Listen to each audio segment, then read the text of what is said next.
군포에 있는 여기 감리교회 같은데 네, 또 감리교회입니다. 이런 목사야말로 빨리 치려야 되는 거 아니에요? 네, 좀 설명 좀 해주시죠. 이 예. 성범죄를 저지른 것 같은데. 네, 군포에 있는 이 교회 목사가 작년에 이제 구속이 됐습니다. 여성 교인을 수십 명을 한 10년 넘는 기간 동안 그루밍해서 성폭력을 저질렀다. 그래서 작년에 이제 경찰이 수사를 하면서 지금 구속 상태로 재판을 받고 있어요. 공론화된 지가 1년이 넘은 사건인데 재판받는 과정에서 자기 계속 결백하다. 자기는 잘못이 없다. 이러면서 보석을 청구를 하고 있어요. 보석을 청구해야 된 이유가 자기가 나와서 재판과 관련된 증거들도 좀 직접 보면서 대응도 해야 되고 방어권 차원에서 아마 그러는 얘기인 것 같은데요. 군포가 사실 동네가 굉장히 좁거든요. 군포는 되게 작은 동네인데 피해자들 교인들이 그렇게 멀지 않은 거리에 살고 있다는 거예요. 이게 문제는 보석이 청구가 인용이 되면 나왔을 때 2차 가해 이런 것들이 이뤄질 수 있다고 굉장히 불안해하는 상황인데, 그래서 지역 여성단체들과 뭐 기독교 반성폭력센터, 감리교 성폭력 상담센터 이런 곳에서 탄원서도 써서 내고, 그런데 이제 지난주에 공판이 한 번 더 있었는데요. 김 목사의 아내가 증인으로 나왔어요. 근데 여기에서 가해자를 옹호하고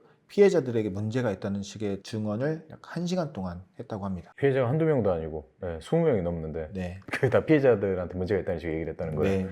자, 이런 성범죄 저지르는 목사들의 공통적인 패턴 중에 하나가 피해자들을 심신을 조종한다는 데 있잖아요. 네. 심리적 지배를 한다는 데 있는데, 김 목사가 교회 안에 하늘의 별이라는 조직을 운영했다고. 이게 뭐예요? 하늘의 별이 뭐예요? 하늘의 별이 그 교회 내에서의 또 이 코어 그룹만을 지칭하는 일종의 서클 같은 것 같아요. 거기 안에 들어가 있는 사람들은 김 목사 쪽에서 만든 성령 10계명이라는 게 있다는데, 그런 것들을 다 만들어서 그 10계명에 의해서 움직이게 했다고 합니다. 그러니까 이사할 때, 결혼할 때, 연애할 때 다 목사에게 허락을 받아야만 그런 실제로 행위를 할 수 있는 그런 식으로 통제를 했다고 해요. 와, 그 삶의 모든 전반의 영역을 다 지배한 거네요. 네. 그런 상태에서 이제 심리적으로 조종 상태, 지배 상태가 되니까 성폭력에도 노출될 수밖에 없는 이제 환경이 조성이 되는 거죠.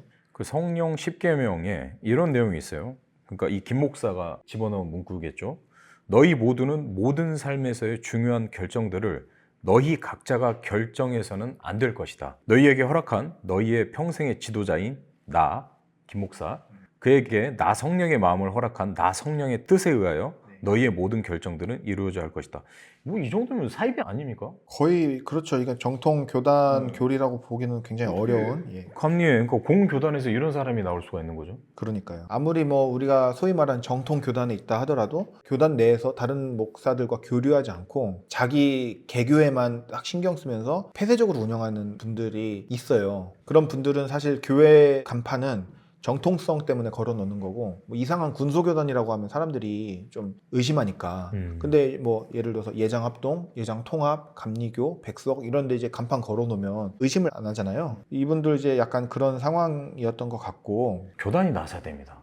동성애 찬성 반대할 때가 아니라 네. 이런 사람들을 빨리 드러내야 돼요. 치리하고 강력하게 처벌하고. 이런 반구도 없습니다.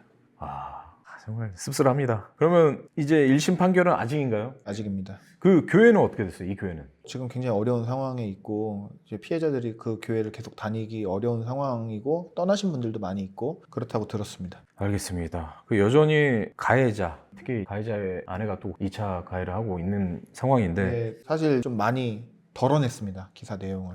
너무 참담한 수준의 증언들이 많이 있어서, 그래서 지금 나온 기사만 봐도 사실 굉장히 공분을 불러일으키는 내용들이 많이 있는데요. 기사에 나온 내용을 잠깐 설명을 해드리자면, 피해자들이 뭐 목사와 내연 관계였다, 아니면 뭐 딸처럼 돌봐왔던 사람들이었는데 이렇게 했다, 애교를 부렸고 뭐 이런 식의 얘기들. 저희가 근데 어느 성폭력 사건에서도 이제 나오는 가해자들의 변명이잖아요. 와, 어떻게 벗어나지가 않죠? 그러니까 내연 관계였다. 네. 꼬리를 쳤다. 야, 꽃뱀 얘기도 있고, 꽃뱀. 여기는 없지만 보통 이제 그렇죠. 나오는 예. 신천지 얘기도 있고. 신천지. 참 안타깝습니다. 계속해서 이 사안도 보도해 주시죠. 네, 여기도 이제 감리 경기위원회인데 아직까지도 이제 뭐 판결이 확정나지 않았으니까 뭐 할 수 있는 게 없다. 근데 이 목사가 지금 은퇴가 1년 정도밖에 안 남았다 그래요. 그러니까 아마 은퇴 전에 석방될 가능성이 굉장히 낮은데, 이렇게 해서 확정이 되면 이미 은퇴를 하고 나서 뭔가를 할 수 없는 상황이거든요. 그래서 굉장히 안이하게 대처한다는 생각이 들고, 지금 비슷한 사례들이 꽤 있었습니다. 그러니까 그냥 은퇴를 하게 만들어 주는 거예요. 저희가 나중에 기사를 쓰겠지만 어떤 목회자에 대해서는 성범죄로 불법 촬영을 한 목사가 있는데요. 이제 은퇴를 해야 되는데 감리교, 거기도 감리교 목사거든요. 오늘 많이 나오네요, 감리교. 예. 예, 근데 감리교 성폭력 대책위원회에서 연회에다가 보냈습니다. 이거 문제 제기를 해서 이미 은퇴한 목사라 징계가 안 되면 응급 수령하는 거라도 제한을 좀 해야 된다. 그런 게 이제 장정 규정에 있다고 그러더라고요. 그랬더니 이제 거기서 하는 논리가 사실 그 목사는 구속된 걸로 알고 있는데 그 목사님이 뭐 못 받는 건 상관없는데 연금은 목사님 돌아가시면 사모님이 받는 거 아니냐. 그러면 그 사모님은 생계를 어떻게 하라는 거냐. 뭐 이런 취지로 응급 수급도 그냥 놔뒀다고 그러더라고요. 그러니까 성폭력 저지른 사람들한테 이러는데 아까 말씀하신 그 은퇴 얼마 안 남은 목사들, 성소수자 축복 기도했다는 사람들은 다 출교시키거든요. 그런 사람들한테는 온정주의가 적용을 안 하죠. 이게 지금 굉장히 이율배반적인 상황입니다. 피해자들의 회복을 더 신경 써야지 뭐 쓸데없는 데 신경을 쓰고 있네요. 그러니까요.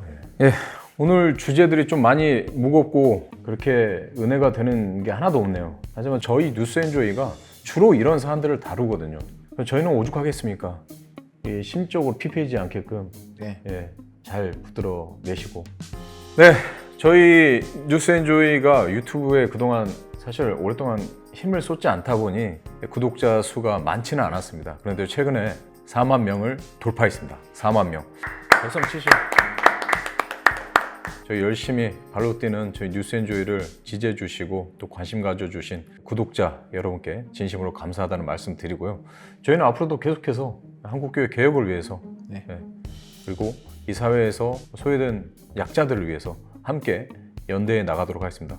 그러기 위해서는 구독과 좋아요와 알람 설정이 필요합니다. 구독, 좋아요 부탁드립니다. 쌍따봉. 그리고 저희 5만 돌파하면 저 대선 출마하겠습니다.